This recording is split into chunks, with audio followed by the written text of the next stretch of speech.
Hi friends, అందరూ ఎలా ఉన్నారు? ఈరోజు నేను శనగపప్పు తీసుకున్నాను. ఇది 3-4 అవర్స్ నానబెట్టుకోవాలి.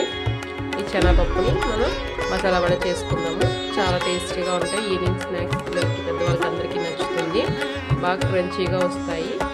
ఇప్పుడు ముందుగా నేను ఆల్రెడీ నానబెట్టుకున్నాను కదా, ఇప్పుడు దీన్ని ఒక కప్పు పక్కన పెట్టేసుకుందాం.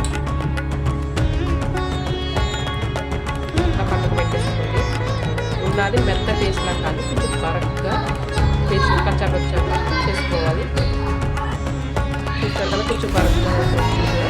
ఇప్పుడు ఇందులోనే పక్కన పెట్టుకున్న శనగపప్పు ఇందులో యాడ్ చేసేసుకుందాం.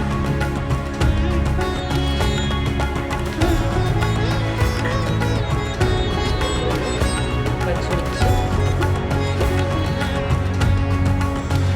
కొత్తిమీర, కరివేపాకు,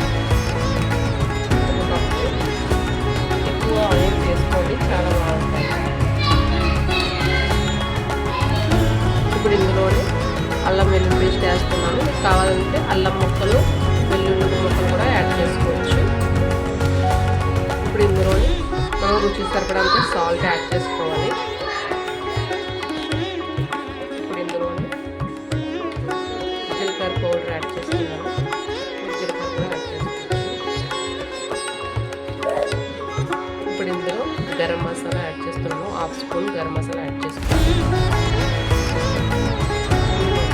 బాగా మిక్స్ చేసుకోవాలి.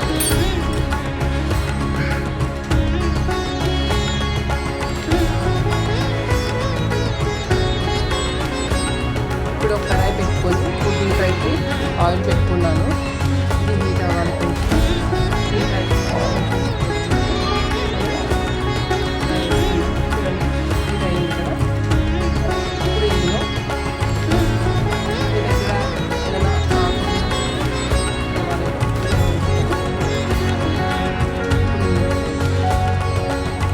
కొంచెం ఎక్కువగా